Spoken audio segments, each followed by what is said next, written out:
কতজন ছিল সবাই পালিয়ে গেছে? ভাই আপনি তো ধরতেন, আপনার নামটা আর আপনার নাম? আপনারা কি কোনো পদে আছেন ভাই? আর আপনি ভাই?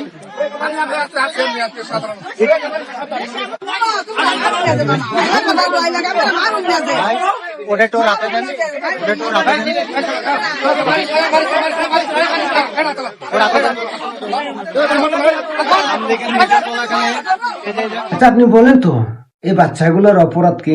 এই বাচ্চাগুলোর অপরাধ এইটাই যে আওয়ামী লীগের মিছিল করছে। এই বাচ্চাগুলোর কি রাজনীতি করার বয়স হয়েছে? মোটেও না। এদের আবেগ, অনুভূতি, ভালোবাসার টানে হয়তো আওয়ামী লীগের পক্ষে মিছিল বার করছে। তার জন্য এই নিষ্ঠুরতা, এই নির্মমতা। আসলে কি জানেন, তারেক রহমান সাহেব যখন বলছিল যে আমরা প্রতিহিংসা রাজনীতি করতে চাই না, আমি প্রতিহিংসা রাজনীতিতে বিশ্বাসী নই, আমরা প্রতিশোধ নিব না, তখন আমি ভাবছিলাম হয়তো বাংলাদেশের রাজনীতিতে পরিবর্তন আসবে, কিছু একটা হবে, ভালো কিছু হবে। কিন্তু এখন দেখতেছি না। আসলে রাজনীতি এমন একটা জিনিস, প্রতিহিংসা আর প্রতিশোধের নেশায় এই রাজনীতির ক্ষমতা মানুষকে পাগল বানায় দেয়। দেখেন এই বাচ্চাগুলোর অপরাধ, তারা মিছিল করছে, এই জন্য তাদের উপর নির্যাতন হচ্ছে। গোপালগঞ্জে ডিবির হাতে এক ছাত্রলীগ নেতা খুন। চট্টগ্রাম সাতখানিয়ায় ছাত্রলীগ নেতাকে পুলিশ গ্রেপ্তার করে নিল, তাকেও মারা হইল জেল হাজতে। ফেনীতে একজন ছাত্রলীগ কর্মীর গলা কাটা লাশ পাওয়া গেছে আজকে। আর ঢাকায় মিছিল হইল, সেই মিছিল থেকে 7 জন আওয়ামী লীগের কর্মী উধাও। এই 7 জনের মধ্যে 3 জনের লাশ তুরাগ নদীতে পাওয়া গেছে, ক্ষত বিক্ষত অবস্থায়। আওয়ামী লীগের প্রতিষ্ঠা বার্ষিকীর পর থেকে এখন পর্যন্ত আওয়ামী লীগের তৃণমূল থেকে কয়জন হত্যা শিকার হয়েছে প্রকাশ্যে আপনারা জানেন? চট্টগ্রামে একজন, গোপালগঞ্জে একজন, ঢাকায় 7 জনের মধ্যে 3 জনের মৃতদেহ পাওয়া গেছে। আর 4 জন কোথায় আছে, বেঁচে আছে নাকি মরে গেছে, এদেরকে কোথায় রাখা হয়েছে তার কোনো অস্তিত্ব নেই। ফেনীতে একজন, আবার এই শিশু বাচ্চাদের উপরে নির্যাতন। 23 জানুয়ারির পর থেকে আজকে পর্যন্ত আওয়ামী লীগের 8 থেকে 10 জন তৃণমূল কর্মী হত্যার শিকার হয়েছে। একটা হত্যারও তদন্ত হয়নি, একটা হত্যারও আসামি ধরা হয়নি। এই বুঝি রাজনীতি? রাজনৈতিক দলের নেতারা কি শুধু মারতেই জানে, করতে জানে না? এই লাশের রাজনীতি কবে বন্ধ হবে? কবে লাশের খেলা বন্ধ করবে এই রাজনৈতিক দলের নেতারা? আমি জানতাম রাজনীতি মানুষ করে দেশ, জনগণ, মানুষের কল্যাণের জন্য, কিন্তু এখন দেখতেছি মানুষ আসলে রাজনীতি করে লাশের জন্য, জীবন নেওয়ার জন্য।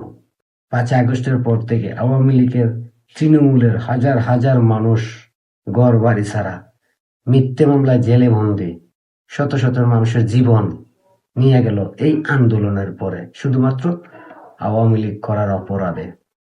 এই বুঝি রাজনীতি? এই বুঝি আমাদের দেশের নেতাদের চরিত্র?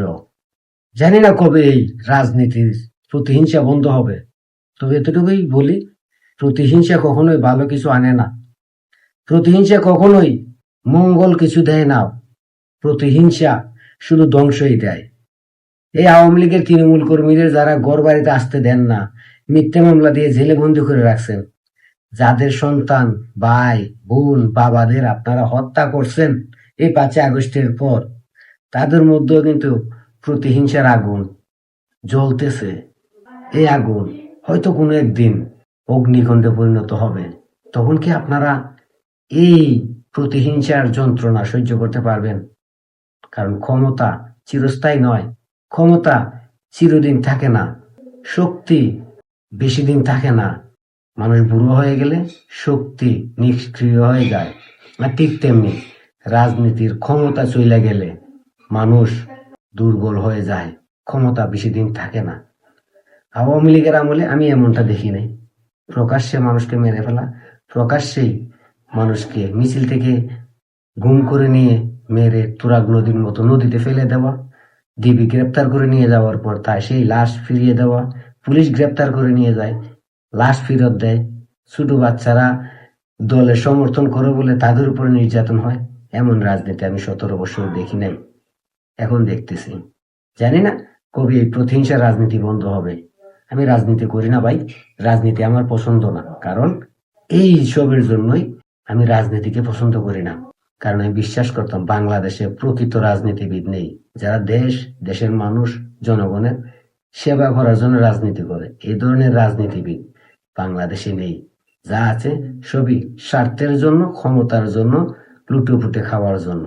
আর 5 তারিখের পর এই বাংলাদেশে যা হয়েছে এই রাজনীতিকে কেন্দ্র করে, এখন আমি মনে প্রাণে বিশ্বাস করি যে বাংলাদেশের রাজনীতি একটা নোংরা ডাস্টবিনের মতো, যে ডাস্টবিনে শুধু দুর্গন্ধই বের হয়, যে ডাস্টবিন থেকে শুধু কুযুক্তি, দুর্বুদ্ধি আর প্রতিহিংসা জন্ম নেয়। আর সেই প্রতিহিংসার কারণে নিরপরাধ মানুষরা জীবন দেয় শুধুমাত্র রাজনীতির কারণে। এই রাজনীতি কবে বন্ধ হবে, এই লাশের খেলা কবে বন্ধ হবে বলতে পারেন?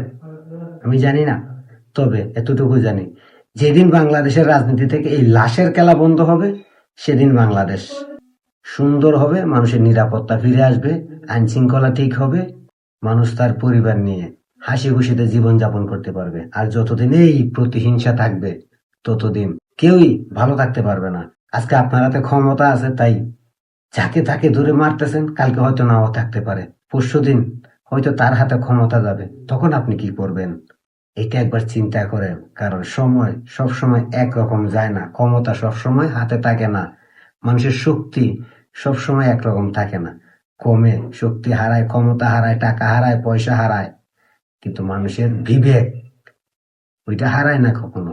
যাদের বিবেক নষ্ট হয়ে গেছে তাদেরকে বলতে চাই, নিজের বিবেককে জাগ্রত করেন, মনুষ্যত্ব নিয়ে আসেন, আর না হলে ভবিষ্যতে হয়তো এই প্রতিহিংসার আগুন, এই নৃশংসতা আপনাকেও সহ্য করতে হতে পারে।